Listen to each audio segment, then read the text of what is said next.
चलिए आइए देखते हैं अब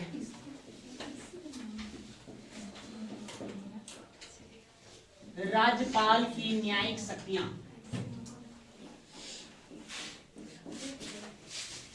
न्यायिक शक्तियां, जुडिशियल पावर।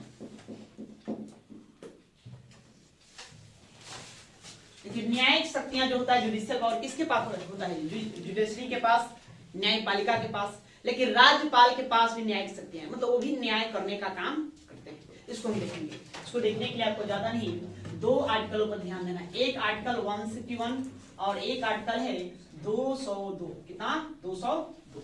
इसको आपको देखना है ना। बस इन्हीं दो आर्टिकलों में क्या करेंगे हम? राज्यपाल की न्यायिक शक्तियों का अध्ययन करेंगे। नहीं, सबसे आपको मोस्ट इंपोर्टेंट है आर्टिकल 161। ये कई बार आपसे एग्जाम में पूछा जाएगा। इसी में आपको है राज्यपाल की क्षमादान की शक्ति। क्षमादान की शक्ति, क्षमादान की शक्ति, ठीक है। क्षमादान शक्ति हम वही ऐसे पढ़ेंगे, आप पढ़ी पढ़ेंगे तो राष्ट्रपति को देखेंगे तो आर्टिकल 72 में राष्ट्रपति को क्षमादान की शक्ति दी गई है। उसी प्रकार से अनुच्छेद 161 में किसको? राज्यपाल को क्षमादान की शक्ति दी गई है। तो किस प्रकार की क्षमा, तो उसके बारे में हम जानेंगे। पहले आप थोड़ा सा देखिए।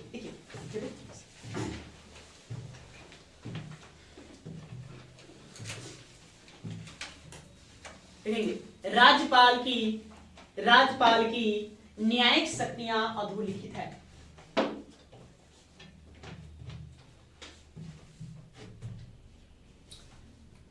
राज्यपाल की न्यायिक शक्तियां अधोलिखित है।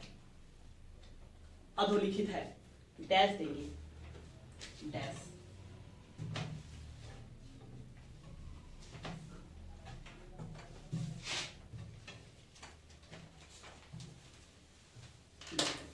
पहला लिखिए।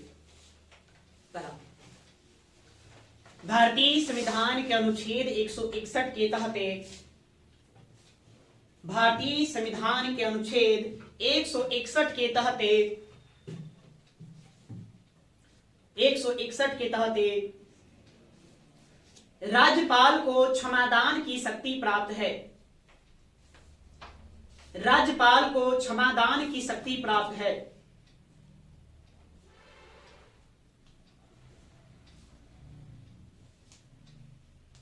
प्राप्त है, ठीक है।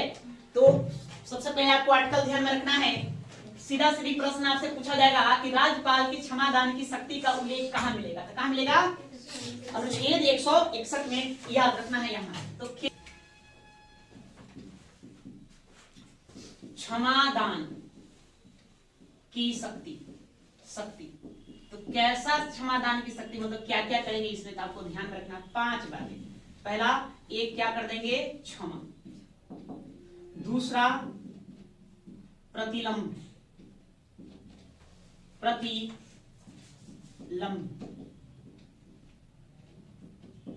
तीसरा, परिहार। चौथा आपको ध्यान में रखना है विश्राम। क्या ध्यान में रखना है? विश्राम, ठीक है। चौथा ध्यान में रखेंगे विश्राम। और फिर लघुकरण। विश्राम को आप विराम कहेंगे तो ज्यादा बेहतर होगा, विराम और लघुकरण। ठीक है, 5 प्रकार का क्षमा करेंगे। क्षमा कहने का मतलब पूर्ण रूप से क्षमा को, दंड को माफ करना। इसमें क्या जानेंगे? पूर्णतः दंड को माफ कर देना,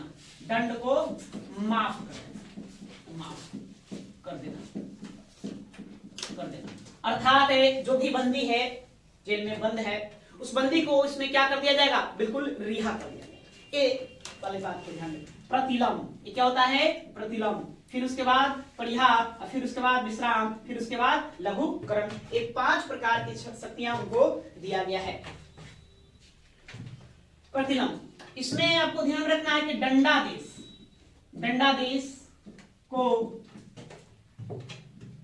अस्थायी रूप से प्रतिबंधित कर देना या रोक देना। अस्थायी रूप से रोक देना, इसका अर्थ ये होता है। परिहार, उसके बाद फिर हम परिहार को देखेंगे। इस सजा को सजा की प्रकृति प्रकृति बदले बिना सजा को कम करना, सजा को कम करना, कम करना, कम करना। विराम, विराम में मतलब कि इसमें भी है कुछ समय के लिए सजा को क्या करना है, रोक देना। आपको इन्हीं सबको बारी बारी से आपको देखना है, तो चलिए पहले इसको लिखिए, हम आपको समझाते हैं। देखिए क्षमादान की शक्ति, इसमें पहला लिखेंगे। क्षमादान की शक्ति में क्या क्या होगा, उसमें पहला लिखेंगे क्षमा और डैश देंगे क्षमा।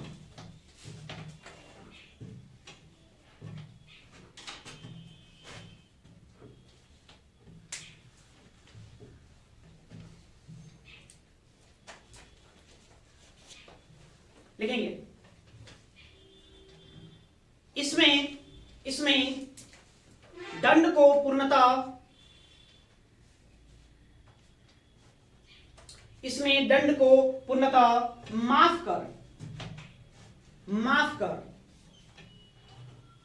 बंदी को रिहा कर दिया जाता है, बंदी को रिहा कर दिया जाता है।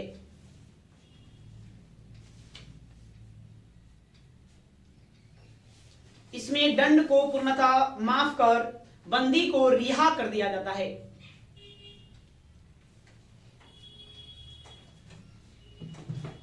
दूसरा लिखेंगे प्रतिलंब, प्रतिलंब, प्रतिलंब।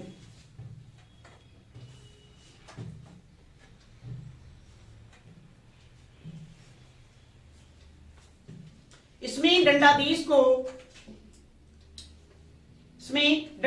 को अस्थायी रूप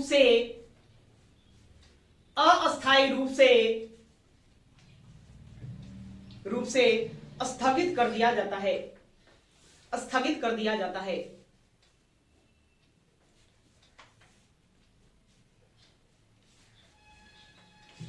स्थगित कर दिया जाता है।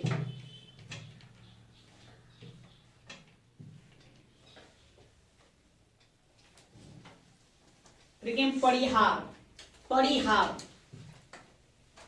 परिहार।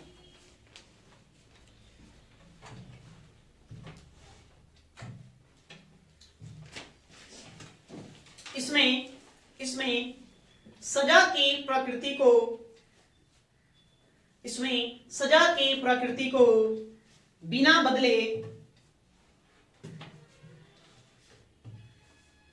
बदले सजा कम हो जाता है, सजा कम हो जाता है।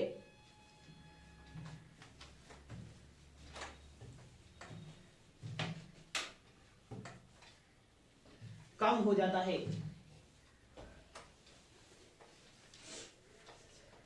आगे विराम, नेक्स्ट विराम, विराम, विराम। देखेंगे कुछ विशेष कारणों से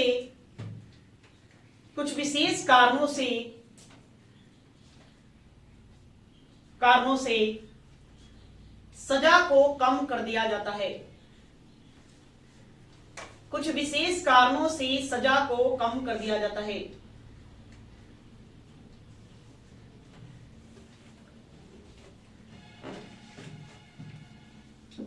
कुछ विशेष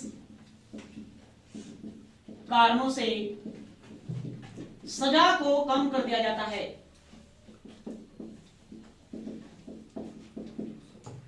ठीक है, उसके बाद लघुकरण, इसमें लिखे सजा की प्रकृति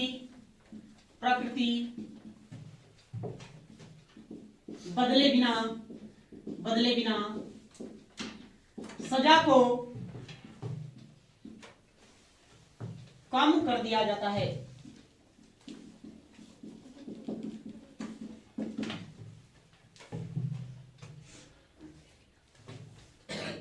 ठीक है, परिहार दोनों एक हो गए। हाँ देखिए, इसमें सजा की प्रकृति, ऐसे लिखो, इसमें लघुकरण लिखेंगे, इसमें सजा की प्रकृति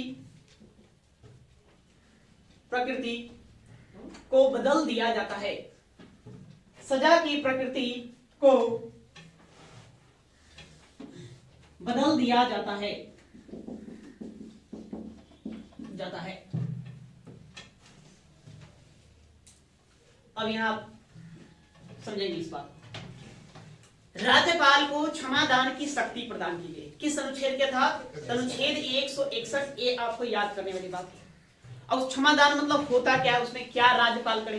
तो देखिए, मान लेते हैं आप किसी मुकदमे में फंस गए, उस कारण से आपको सजा सुना दिया गया, तो सजा सुना दिया गया। तुम्हारे यहाँ न्याय करने की क्या प्रणाली? न्याय करने की बहुत अच्छी प्रणाली है ना? एक जगह से न्याय नहीं होगा, कई जगह से न्याय होगा। सबसे पहले आपका मुकदमा जिला न्यायालय में चलेगा। कहां चलेगा जी? जिला न्यायालय में, जिला न्यायालय में। अब यहां से आप संतुष्ट ना है तो फिर आप कहां जाएंगे? उच्च न्यायालय चले जाइए। उच्च न्यायालय आपके लिए, उच्च न्यायालय खुला हुआ है, न्यायालय खुला हुआ है, आप उच्च न्यायालय में जाएंगे। यहां से भी आप संतुष्ट नहीं है तो फिर कहां जाएंगे? सर्वोच्च न्यायालय में जाएंगे। सर्वोच्च न्यायालय में जाएंगे, न्यायालय में। अगर यहां से भी संतुष्ट ना है तो यहां से संतुष्ट ना है तो कहीं नहीं जाना। यहां संतुष्ट वाली बात नहीं है, ये जो सुना दिया सुना दिया। हाँ, अब बस आप क्षमा करने के लिए, माफी मांगने के लिए आप किसके पास जा सकते हैं? राष्ट्रपति के पास जा सकते हैं, राष्ट्रपति, है ना? उसी प्रकार से राज्यों में किसके पास जा सकते हैं? राज्यपाल के पास जा सकते हैं। वहां आप ये नहीं जाए कहेंगे भाई हम सर्वोच्च न्यायालय से नाराज हैं, उसने मेरे विरुद्ध गलत फैसला सुनाया है, वो नहीं करना है। हाँ, वहां आप जाएंगे जी गलती हो गया, अब माफ कर दीजिए। सिंपल सी बात है, गलती हो गया तो क्या कर दिया? माफ कर दिया। तो राज्यपाल के ऊपर निर्भर करता है वो क्या करना चाहेंगे। वो आपको मना भी कर सकते हैं, नहीं तो उसको एक्सेप्ट भी कर सकते हैं। इसके लिए आपके प्रोसेस होता है, प्रक्रिया होता है। ऐसे नहीं कि डायरेक्ट कोई भी व्यक्ति अब उठेगा, राज्यपाल के पास चला जाएगा, वहां आवेदन दे देंगे, भाई हमसे गलती हो गया, हमने इस तरह का अपराध कर दिया, हमको माफी दे दीजिए। नहीं, हमारे बीवी हैं, बच्चे हैं, कई तरह की समस्याएं हैं, तो ऐसा वो नहीं होता। इसका एक प्रोसेस होता है, वकील के माध्यम से आपका नहीं जो भी फाइल है, मुकदमा है, जो भी मामला है, वो किनके पास? राज्यपाल के पास भेजा जाएगा। अगर राज्यपाल उसको एक्सेप्ट करते हैं या ना एक्सेप्ट करते हैं, उनके ऊपर निर्भर करता है। अगर वो एक्सेप्ट कर लेंगे तो ये 5 प्रकार के काम करेंगे, है ना? क्या करेंगे भाई? क्षमा। अगर वो क्षमा दे दिए, आपको पार्डन दे दिए, तो वो पूर्णतः आपको दंड माफ कर दिया जाए, आपको बिल्कुल बरी कर दिया जाए, आप घर जा सकते हैं, कोई दिक्कत वाली बात नहीं है। ये राष्ट्रपति या राज्यपाल के पास उतना अधिकार होता है नहीं। आर्टिकल 72 के तहत राष्ट्रपति और अनुच्छेद 161 के तहत कौन? राज्यपाल। बिल्कुल आपको क्षमा कर दिया जाएगा, पूर्णतः माफ कर दिया जाएगा, आप बरी कर दिए जाएंगे। या फिर वो प्रतिलम क्या करेंगे? वो प्रतिलम लगा सकते हैं। प्रतिलम कहेंगे नहीं भाई इसको प्रतिलम देते हैं, तो दंडाधीश को अस्थायी रूप से रोक देते हैं। फिलहाल आपको जो भी सजा सुनाया गया है उसको अस्थायी रूप से क्या होगा? रोका जाएगा। फिलहाल रुकिए। फांसी के मान लिया सजा को सुना दिया तो फिलहाल आपको क्या कर दिया जाएगा? रोक दिया जाएगा। मान लेते क्यों रोक देंगे? उस तरह कई सारा कारण होता है, ऐसे नहीं अपनी मन मर्जी करेंगे, नहीं। उनका जो जांच होता है वो किस आधार पर वो क्षमादान दे रहे हैं उसको भी देखा जाता है। अब किसी व्यक्ति को फांसी का हम सजा सुना देते हैं, अब मानसिक रूप से वो विकृत हो गया, अब पागल कहिए उसको, अब उसको पता नहीं है मतलब फांसी क्या होता है, दर्द क्या होता है, उसको भाई फांसी देना भी उचित ना है। ये तो जस्टिस न्याय के, है ना, नेचुरल जस्टिस के विरुद्ध है, प्राकृतिक न्याय के खिलाफ है। कम से कम उसको पता तो होना चाहिए हमको फांसी दिया जा रहा है तो क्यों दिया जा रहा है, क्या कारणों से दिया जा रहा है, या अन्य तरह की और भी कोई बातें हुई। वो व्यक्ति मूर्छित हो माने बेहोश हो गया, तो बेहोश हो गया, बेहोशी की हालत ले जाकर उसको फांसी पर लटका दोगे, ऐसा नहीं। तो वैसी स्थिति में दंडादेश को हम क्या करेंगे? अस्थायी रूप से रोक देंगे। हमने कैसा रोका? अस्थायी, टेम्पोररी। बाद में आपकी स्थिति ठीक हो गई तो फिर हम जिस तरह का आपको दंड दिया गया उस तरह का दंड दिया जा सकता है, ठीक है। या परिहार, फिर करेंगे परिहार, सजा की प्रकृति बदले बिना सजा दे देना, सजा की प्रकृति बदले बिना सजा को कम कर देना, सजा की प्रकृति बदले बिना सजा को क्या कर देना? कम कर देना। जैसे मान लेते हैं आपको 10 साल का सजा, 5 साल का सजा हम दे देंगे, 5 साल का सजा था हम 3 साल का सजा कर देंगे। आपको आजीवन कारावास था तो चलो भाई 10 साल की इसको कैद में रखो, उसके बाद इसको बरी कर दो, ये कर सकते हैं वो। ये हुआ कि सजा की प्रकृति बदले बिना। सजा की प्रकृति मतलब कि जिस तरह का सजा आपको मिला हो उसी में हम थोड़ा सा क्या कर देंगे? कम कर देंगे। ऐसा नहीं कि हम आपको मृत्युदंड की सजा दिया हुआ है हम आपको उम्र कैद में बदल देंगे, तो क्या होगा? सजा की प्रकृति को बदल देना। तो सजा की प्रकृति को बदले बिना ही आपको क्या कर दिया जाएगा? सजा को कम कर दिया जाएगा। तो ये भी कर सकते हैं, आपकी सजा को कम कर सकते। सिंपल सी बात कहें तो सजा को क्या कर देना? कम कर देना। विराम, कुछ विशेष कारणों से सजा को कम कर देना, सजा को क्या करना? कम कर देना। इसमें सजा की प्रकृति को बदल भी देते। मान लेते हैं कोई महिला है, उसने अपराध किया, वो गर्भवती है, उसको उम्र कैद, उसको मृत्युदंड की सजा सुना दी गई, तो ऐसी स्थिति में फांसी देना फिर तो दिक्कत वाली बात है। उसके गर्भ में पल रहा एक जीव भी है, उसकी भी हत्या हो जाएगी। तो ऐसी स्थिति में क्या करेंगे राज्यपाल महोदय? और चाहेंगे तो आपको हम विराम दे देंगे, मतलब कुछ विशेष कारणों से आपको सजा को कम कर दिया। मृत्युदंड है, मृत्युदंड से आपको किसमें हम उम्र कैद में बदल देंगे। उम्र कैद है तो उसको भी आप कम कर सकते हैं, ये होगा। उसके बाद फिर लघुकरण, तो सजा की प्रकृति बदल दिया जाता है। इसमें क्या कर दिया जाएगा, सजा की प्रकृति बदल दिया। आपको फांसी की सजा दे दिया गया है तो उसको किसमें बदल दिया जाएगा, उम्र कैद में बदल दिया जाएगा। तो ये सारी बातें कर सकते हैं। तो कितने काम होगा, ध्यान में रखना है, 5 काम होगा, 5 काम, इससे अलावा और कुछ नहीं किया जा सकता। तो मूलतः आपसे प्रश्न आपको आर्टिकल ही पूछेगा। क्या पूछेगा, आर्टिकल 161 आपको ध्यान में रखना है। इसके तहत राज्यपाल क्या करते हैं, क्षमा दे सकते हैं, किसी क्षमा प्रदान कर सकते हैं। क्षमा देने की शक्ति का उल्लेख कहां किया गया है, अनुच्छेद 161।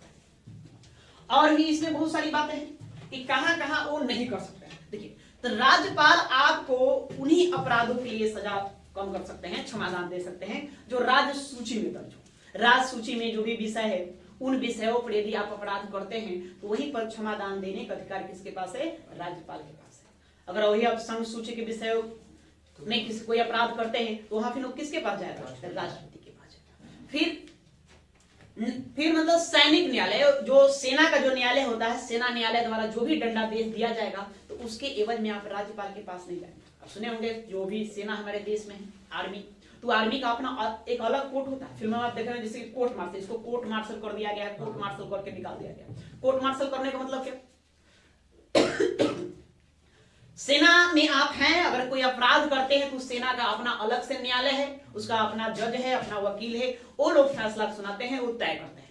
वो जो भी आपको वहां दंड दे तो उसे सेना न्यायालय के द्वारा दिया जाएगा। तो सेना न्यायालय के द्वारा जो भी दंड दिया जाएगा उसको लेकर वह राज्यपाल के पास नहीं जाएंगे, नहीं कि हमें भाई क्षमादान दे दीजिए, ऐसा वो आपको नहीं करना। वहां राज्यपाल कोई हस्तक्षेप नहीं कर सकते। हाँ, उसके लिए लेकर के आप राष्ट्रपति के पास जाइए, या तो वहां पर आप नहीं कर सकते हैं। ठीक है, इतना लिखे, उसके नीचे में और लिखेंगे, इससे समझ जाते। और देखिए, राज्यपाल को अधिकार नहीं है, राज्यपाल को अधिकार नहीं है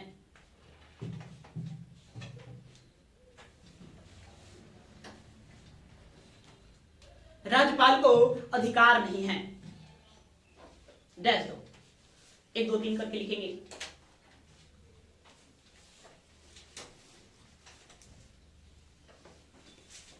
राज्यपाल को अधिकार नहीं है, क्या क्या अधिकार है, तो पहला लिखिए, मृत्यु दंड को क्षमा करना, मृत्यु दंड को क्षमा करना, दंड को क्षमा करना,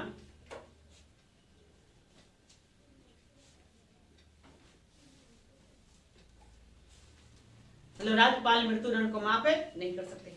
दूसरा, संघ सूची के विषयों से संबंधित, संघ सूची के विषयों से संबंधित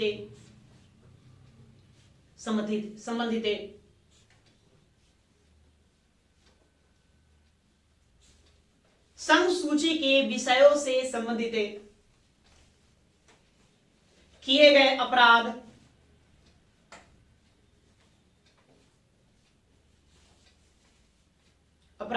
के दंडादेश को, अपराध के दंडादेश को मतलब संघ सूची से संबंधित यदि कोई अपराध करते हैं तो उसको लेकर भी आप कहां, राज्यपाल के पास नहीं जाते, कहां जाना होगा, राष्ट्रपति के पास जाना होगा। ठीक, या तीसरा बस उतना ही रहे तो उतना बस समझ गए ना। हाँ, तीसरा, सेना न्यायालय द्वारा दिए गए दंडादेश को, सेना न्यायालय द्वारा दिए गए दंडादेश को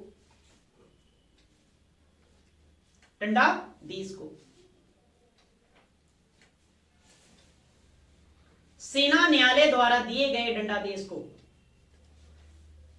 मतलब सेना द्वारा यदि कोई सजा आपको सुनाया जाता है तो उसके लिए भी आप कहां नहीं जा सकते हैं, राज्यपाल के पास नहीं जाते। तो 3 मामलों में राज्यपाल आपको कुछ नहीं करेगा, वहां वो क्षमादान देने को उनको अधिकार नहीं है। बाकी अन्य मामलों में वो क्या करेंगे, आपको क्षमादान वो दे सकते हैं। ठीक है, क्लियर है बात, चलिए।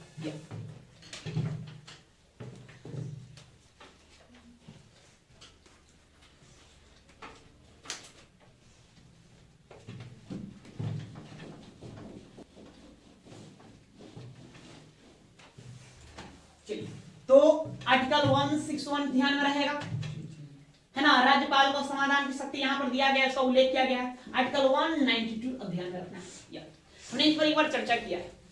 नहीं, राज्यपाल के विधायी से संबंधित शक्तियों में हमने चर्चा किया है। क्या चर्चा किया है? इसी में लिखा हुआ है राज्य विधानमंडल के अहर्ताओं के बारे में, मतलब डिस्क्वालिफिकेशन, मतलब किस आधार पर राज्य विधानमंडल के जो सदस्य हैं, मतलब विधानसभा के सदस्य हो या फिर विधान परिषद के सदस्य हो, एमएलए हो या फिर एमएलसी हो, तो किस आधार पर उसको हम क्या कर सकते हैं? डिस्क्वालीफाई कर सकते हैं, मतलब उसकी हम सदस्यता को बर्खास्त कर सकते हैं, निरस्त कर सकते हैं। इसका उल्लेख यहाँ किया गया है। तो यह निर्वाचन, इसके साथ साथ लिखा हुआ है कि निर्वाचन आयोग इस पर तय करेगा। निर्वाचन आयोग जो भी तय करेगा उसी के आधार पर राज्यपाल निर्णय लेते हैं और राज्यपाल आपकी सदस्यता को क्या कर देंगे? रद्द कर। निर्णय लेने की शक्ति, मतलब न्याय करने की शक्ति है, ये भी उनके जुडिशियल पावर से संबंधित है। ठीक है, या तो लिखिए अगला अनुच्छेद 192 आर्टिकल 192 के तहत, अनुच्छेद 192 के तहत राज्यपाल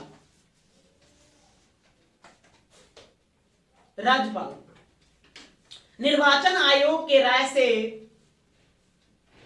राज्यपाल निर्वाचन आयोग के राय से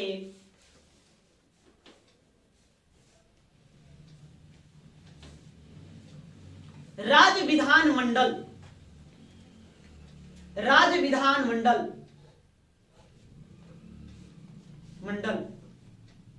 के सदस्यों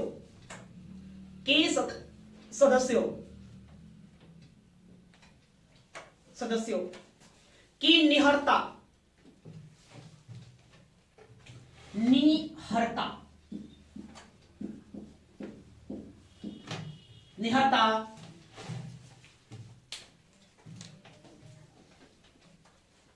से संबंधित प्रश्नों का निर्णय करता है।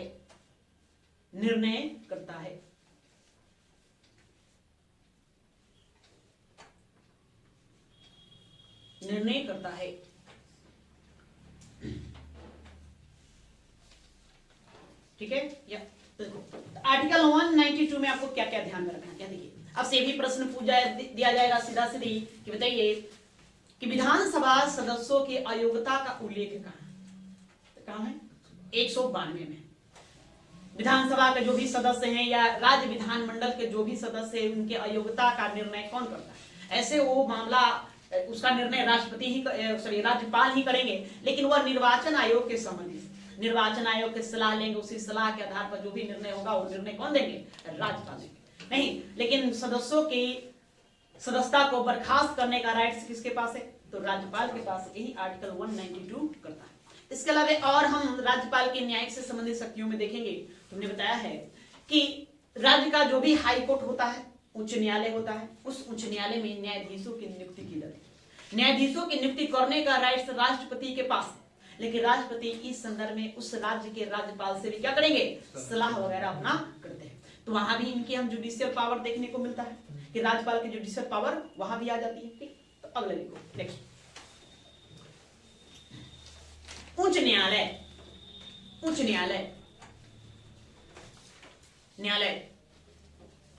के न्यायाधीशों की नियुक्ति के समय उच्च न्यायालय के न्यायाधीशों के नियुक्ति के समय राष्ट्रपति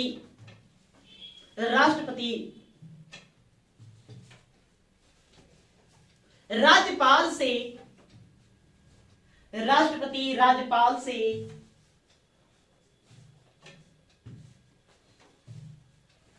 परामर्श लेता है। राष्ट्रपति राज्यपाल से परामर्श लेता है।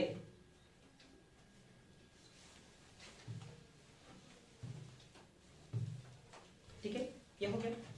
अब देखिए हमने क्या बताया भाई, हमारे यहाँ न्याय की जो व्यवस्था है। अब देखेंगे हमारे यहाँ न्याय की व्यवस्था सबसे नीचे है कचहरी, ग्राम कचहरी। हम सुने ग्राम कचहरी का है ना। अब इसका मुखिया सरपंच होते हैं। हेड कौन होता है? सरपंच जी। सरपंच का चुनाव होता है, सरपंच है ना। आप हालांकि इसका अस्तित्व बड़ा ही कम हो गया है। गांव में छोटे मोटे जो झगड़े थे, झगड़े को निपटाने के लिए हमने ग्राम कचहरी का स्थापना किया। कि जो भी छोटा मोटा मामला है आप जाकर वही निकाल। लेकिन आजकल के इंसान की क्या करें, मानसिकता ही बदल गई। छोटे मोटे बात के लिए कहाँ चला जाता है थाना, कहता चलो केस कर देते, कुछ तो बात होता है चलो केस कर देते, जाकर थाना में सब केस कराएगा, उसके ऊपर करेगा, उसके ऊपर करेगा।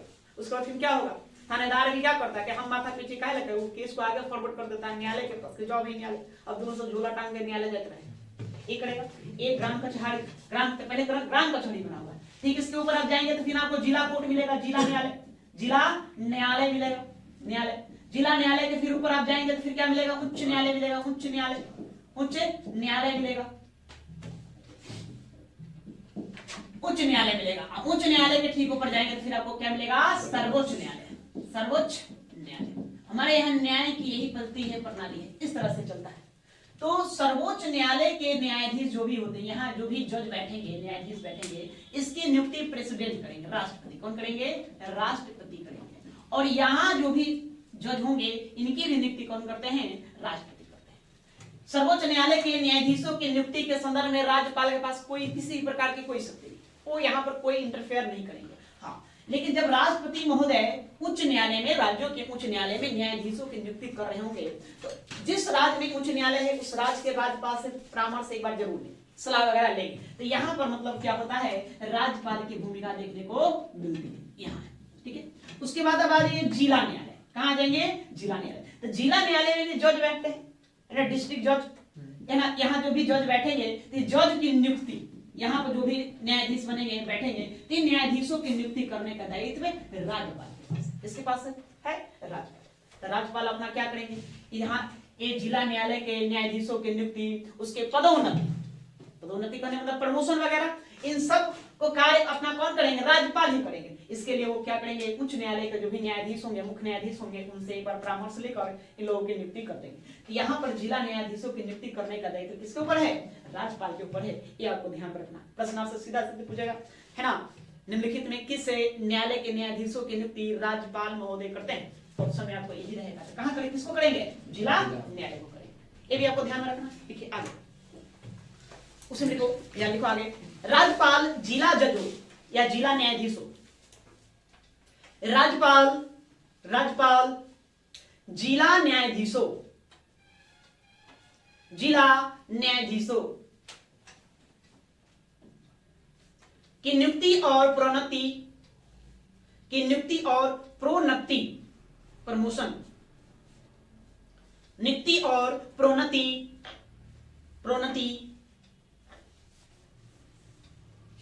आदि उच्च न्यायालय के परामर्श से करता है, आदि उच्च न्यायालय के परामर्श से करता है।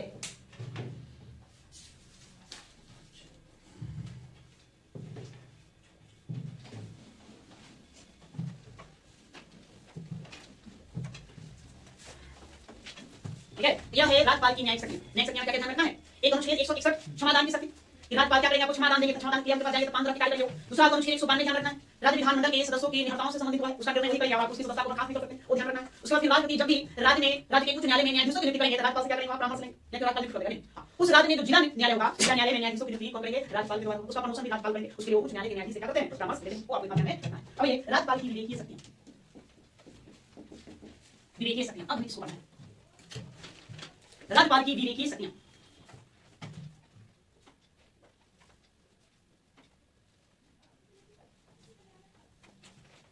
ठीक है, अब इसमें क्या हमको जाना है, राज्यपाल की विवेकीय शक्तियां मतलब क्या है। हमने बताया आपको कि राज्यपाल महोदय जो होते हैं, राज्यपाल ये क्या करते हैं, कार्य करते हैं। राज्य में जितने भी काम होंगे सब किनके नाम पर होंगे, राज्यपाल के नाम पर होंगे। यही संवैधानिक प्रमुख होते हैं राज्य का, राज्यपाल संवैधानिक प्रमुख होते हैं। राज्य की कार्यपालिका की शक्ति किसमें नहीं है, राज्यपाल में नहीं है। देखने में तो भाई सबसे हेड टॉप लेवल बैठा, संवैधानिक टॉप लेवल बैठा, लेकिन मुख्य प्रमुख कौन होता है, मुख्य रूप से देखेंगे तो शक्ति किसके पास होता है, मुख्यमंत्री के पास होता है। एक बात याद है कि राज्यपाल कार्य जो भी कार्य करेंगे वो किसके खिलाफ कार्य करेंगे, तो मंत्री परिषद के खिलाफ काम करेंगे। मंत्री परिषद, बिना मंत्री परिषद के खिलाफ कार्य नहीं करेंगे, या अर्थात राज्यपाल के कार्यों में सहायता प्रदान करने के लिए मंत्री परिषद का गठन करेंगे। मंत्री परिषद जो कहे वो काम कौन करेंगे, राज्यपाल करेंगे, है ना। अब इस मंत्री परिषद का मुखिया कौन होता है, मुख्यमंत्री होता है, मुख्यमंत्री होता है, ये सीएम, ये मुखिया होता है इस मंत्री परिषद का, अर्थात मुख्यमंत्री के खिलाफ लोग कार्य करते हैं। तो कुछ क्या ऐसी शक्तियां हैं जो बिना मंत्री परिषद के खिलाफ या तो है तो बिना मुख्यमंत्री के राय विचार को स्वयं अपना राज्यपाल कर सकते हैं। और ऐसी कोई पावर है वो हम कहें क्या कहेंगे उसको, वो राज्यपाल की स्वाविवेकीय शक्तियां हैं, जो अपने से खुद निर्णय ले, उसमें मंत्री परिषद की कोई भूमिका ना हो। ऐसी बहुत सारी शक्तियां हमने राज्यपाल को दे रखा है, तो बिना मंत्री परिषद के सलाह पर कार्य कर सकते हैं। तो वो क्या क्या शक्तियां हैं उसी को हमें समझना है राज्यपाल की विवेकीय शक्तियों के अंदर। बात समझे, क्या है, चलो लिखिए पहले लिखिए। संविधान के अनुच्छेद 163, संविधान के अनुच्छेद 163 के तहत संविधान के अनुच्छेद 163 के तहत राज्यपाल को कुछ विवेकीय शक्तियां प्रदान की गई है। राज्यपाल को कुछ विवेकीय शक्तियां प्रदान की गई है जिसका प्रयोग हुआ है मंत्री परिषद के परामर्श के बिना, जिसका प्रयोग हुआ है मंत्री परिषद के परामर्श के बिना करता है। दूसरे शब्दों में कहे तो दूसरे शब्दों में वह कुछ कार्य मुख्यमंत्री की सलाह के बिना भी कर सकता है।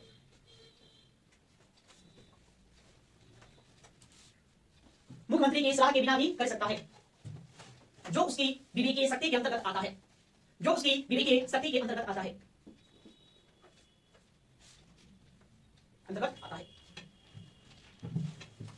बात ये ठीक है जी, बात समझिए ना। विवेकी शक्ति का मतलब क्या? जो बिना मंत्री परिषद के सलाह का कार्य करे। क्या जहां मुख्यमंत्री की कोई भूमिका नहीं है, इनसे कोई सलाह लेने की जरूरत नहीं है, मंत्री परिषद कोई सलाह लेने की जरूरत नहीं है, वहां पर जहां राज्यपाल अपने विवेक से जो कार्य करे उसी को हम क्या कहेंगे? स्वविवेकी शक्तियां। राज्यपाल की स्वविवेकी शक्तियां या विवेकी शक्तियां, बस समझिए। जैसे बहुत सारा है, तो क्या है इसको हम बारी-बारी से पढ़ेंगे। देखिए आगे देखिए, राज्यपाल के पास अधोलिखित है, देखो राज्यपाल के पास अधोलिखित है या निम्नलिखित है विवेकीय शक्तियां हैं।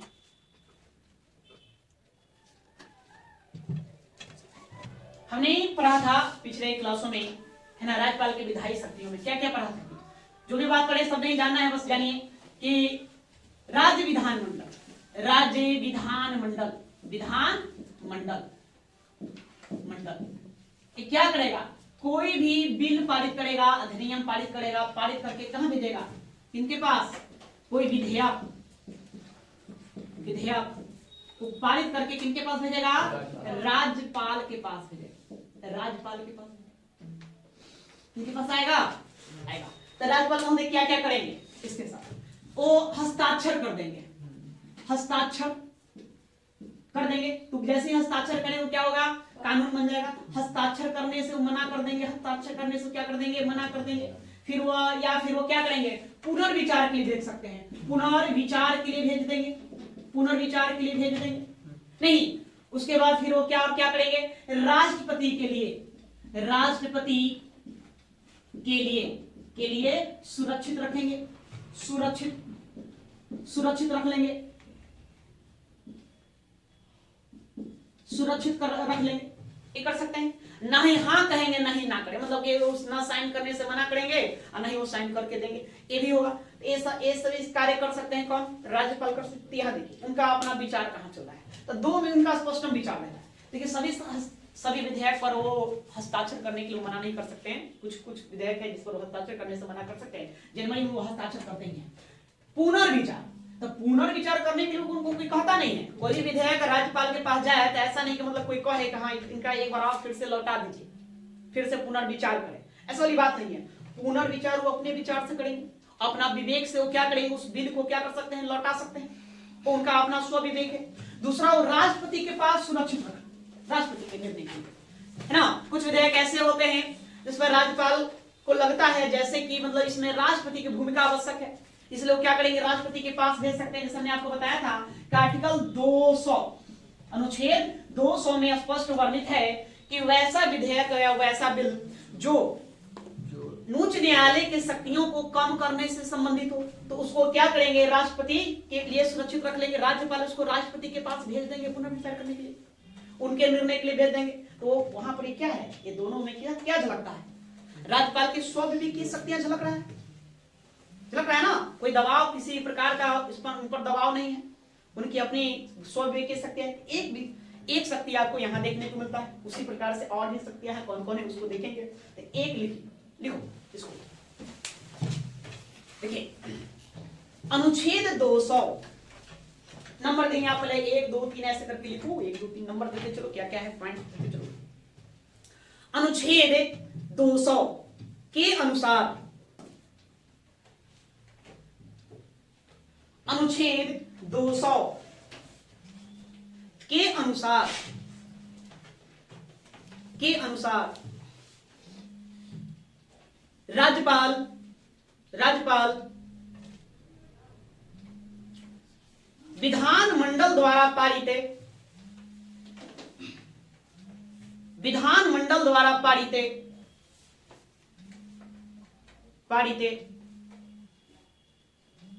किसी विधेयक को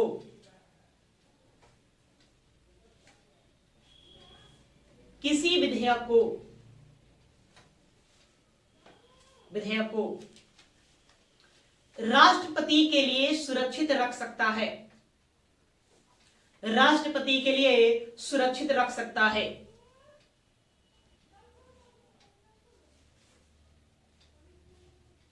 सुरक्षित रख सकता है।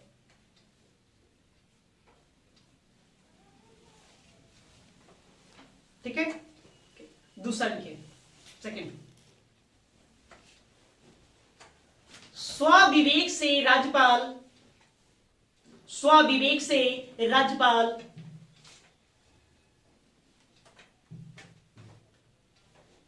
स्वविवेक से राज्यपाल राज्य विधानमंडल द्वारा पारित राज्य विधानमंडल द्वारा पारित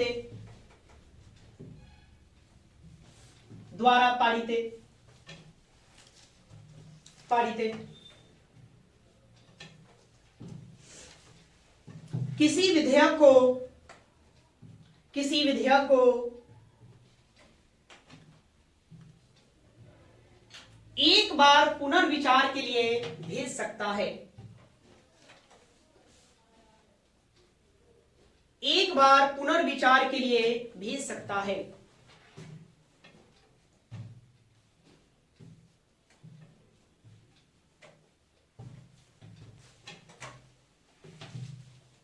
ठीक है, इतना बात समझ गए? तो ये स्वविवेकीय शक्तियां हैं। और क्या क्या वो कर सकते हैं, जैसे कि देखिए अनुच्छेद 356 आर्टिकल 356 अनुच्छेद 356 में किसका उल्लेख है? राष्ट्रपति शासन का। किसका जी? राष्ट्रपति शासन। कि राज्यों में राष्ट्रपति शासन लागू होगा कब? जब संवैधानिक तंत्र विफल हो जाए। विफल नहीं मतलब कि जो भी कॉन्स्टिट्यूशनल मशीनरी है जिसके तहत अगर कोई राज्य का शासन प्रशासन न चल रहा हो तो ऐसी स्थिति में राज्यों में राष्ट्रपति शासन लागू कर दिया जाता है। तो इसका निर्णय कौन करेगा कि राज्य के शासन प्रशासन संवैधानिक तरीके से चल रहा है कि नहीं चल रहा है? तो राज्यपाल वहां करेंगे। राज्यपाल वहां बैठे हुए हैं। राज्यपाल मतलब कि एकदम क्या करते हैं, वो जायजा लेते रहते हैं। जैसे हमने बताया था कि आर्टिकल 167 कि राज्यपाल क्या कर सकते हैं, मुख्यमंत्री से राज्य के प्रशासन से संबंधित है ना संबंध में अपना वो जानकारी प्राप्त कर सकते हैं। अब मुख्यमंत्री का उत्तरदायित्व बनता है कि राज्यपाल जो भी जानकारी मांगे उनको उपलब्ध करे। तो मानते हैं और देखते हैं कि राज्य का शासन व्यवस्था जो है संवैधानिक तरीके से चल रहा है कि नहीं चल रहा है। अगर नहीं चल रहा है तो वैसी स्थिति में राज्यपाल अपने स्वविवेक से क्या करेंगे? राष्ट्रपति के पास अनुशंसा भेजेंगे। कहीं राज्य का शासन व्यवस्था ठीक नहीं है, संवैधानिक तरीके से चल नहीं रहा है, इसकी स्थितियां ठीक नहीं है, यहाँ शांति व्यवस्था भंग हो गई, इस तरह की बातें वो कह के वो राष्ट्रपति शासन लागू करवा देंगे राज्य में। तो इसके लिए क्या कोई उनको बताएगा? नहीं। वहां पर राज्यपाल अपना विवेक देखते, अपनी बुद्धि का प्रयोग करते हैं। तो इसमें भी राज्यपाल की स्वविवेकीय शक्तियां देखने को मिलता है स्पष्ट। तो इसको लिखेंगे आगे। देखिए अगला अनुच्छेद 356 के तहत अनुच्छेद 356 के तहत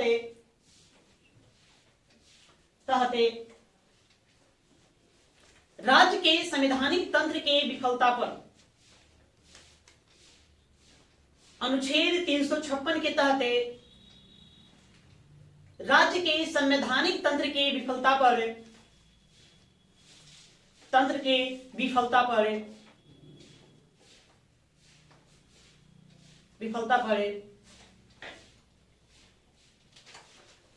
राज्य में राष्ट्रपति शासन एक मिनट के विफलता पर राज्यपाल राज्य में राष्ट्रपति शासन राज्य में राष्ट्रपति शासन लागू करने का सिफारिश करता है, लागू करने का सिफारिश करता है।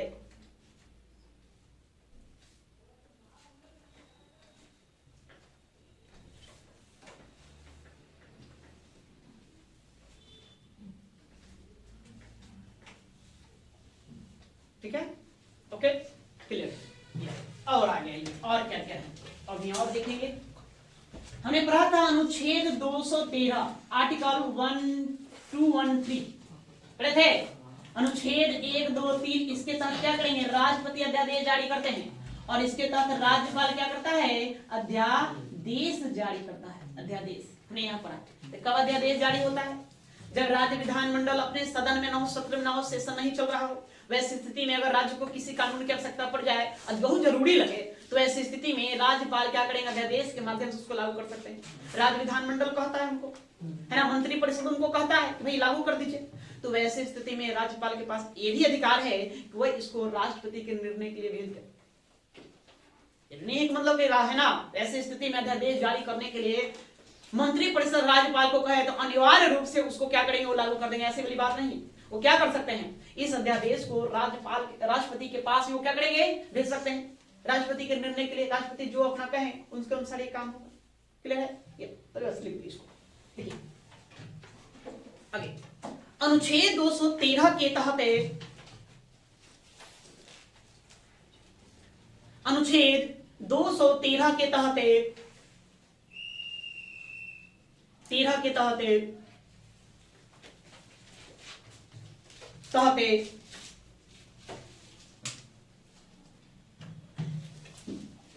किसी अध्यादेश को, अनुच्छेद 213 के तहत किसी अध्यादेश को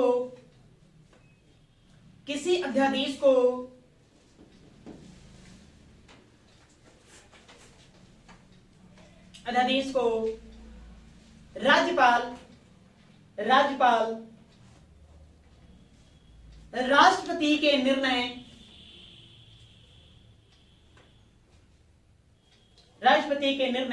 के लिए रख सकता है।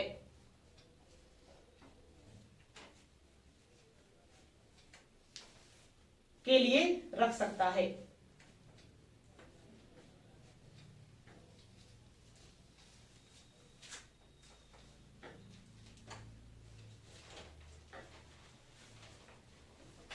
ठीक है, और भी इनकी शक्तियां हैं तो हम अब आज इतने रहने देते हैं, अगली क्लास में देखेंगे। ठीक है, और क्या क्या इनके पास 100 विवेक की शक्तियां हैं। आज इतना ही रहने देते हैं।